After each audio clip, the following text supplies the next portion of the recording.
What's up, black people? It's me again, and I'm making this video for educational, entertainment, and for human awareness only. Okay, with that, let me get started. Now, I want to start. I want to talk about all these lynchings that's been occurring in the United States, mainly since you know. I'm just going to put. I'm just going to start from 2023, 2024, and this year, 2025. They have been finding black bodies hanging in trees in all forms and forms of racial. Clearly, was a racial attacks. Now, this it's nothing new. This has been going on for 400 years in this country. So, but what I want to do is talking to you about these lynchings. You know, every time they find one of these, find one of us hanging from a tree. You know, obviously it was a racial problem, but with all the police expertise and all law enforcement skills, they always say suicide or no foul play. Um, that's hard to believe, because you have an MO now, just like when y'all be hunting serial killers and bank robbers, how they leave a pattern. Well, this is a blatant pattern. Excuse me. This is a blatant pattern. And for law enforcement and to come up with always suicide or, no foul play. Well, all the, so you guys are, you guys are, kind of stupid because you guys, make all these movies, have these shows, these cop shows, you got all these reality cop shows, you got the first 48, you know, and so, we know that you guys are lying. You guys refuse to investigate because it's this, I'm gonna say it, it's cops doing it. It's always the same MO. It's always one person. It's always like a weak person who, can't defend themselves. They always say no struggle, but, there are signs of, there's always signs of blunt force trauma. One girl was naked when they found her, the young 14 or 16-year-olds, they found her naked and sexually molested. She was hanging. So, black people, there's this is and there's always no struggle. We know in these days, the average black person is not gonna just allow some racist KKK, just a racist person or just some lunatic just to walk up on him, subduing him or her without putting up a fight. What that tell you? No fight, no struggle. What that tell you? I tell you, it was law enforcement. Well, it's just obvious to everybody. It's obvious to me. Always no struggle. They always go willingly, and that's why they say suicide all the time. No signs of foul play. Yeah, because there's cops in front of them, detaining them. That's why.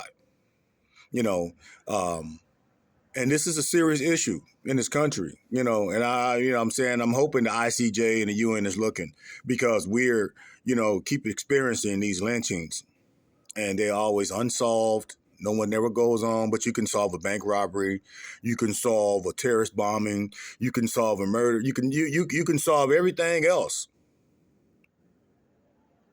You know, you can solve PPE loans, you can solve all these different crimes, but for some reason, you can't solve these lynchings.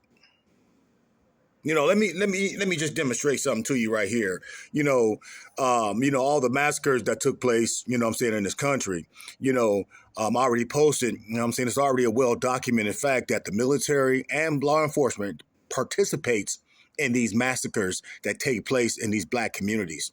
Well, let me just give you a roll call. 1863, 1866, and look, what I'm saying is look at the timeline.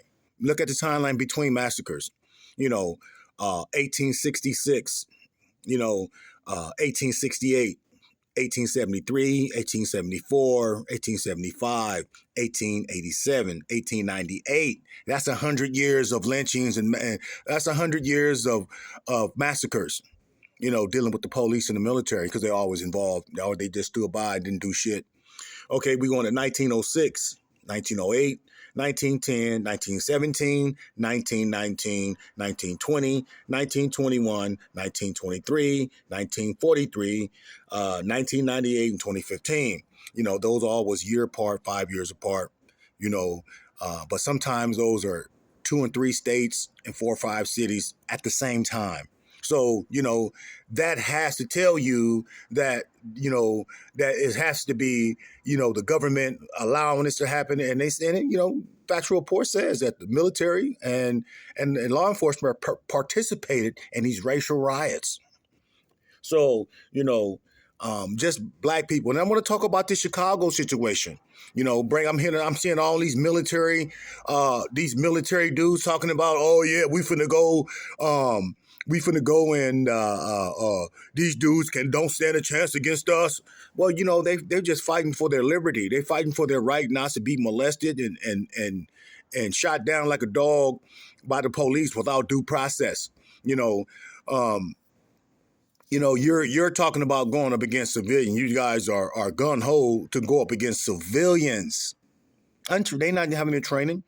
Every war the United States had, these last couple of conflicts, most of them was with untrained soldiers, just normal citizens, don't want to get bullied out of their liberty anymore. This, I'm saying, and I'm talking directly to President Trump. You're sending troops, military troops to confront unarmed citizens. I mean, not unarmed, but untrained citizens. You know what I mean? How do you justify sending the military in there when you have police officers act openly, catching cases, catching felony cases for murder, manslaughter, assault, Yeah, all Trump, President Trump, all of what you're doing would be,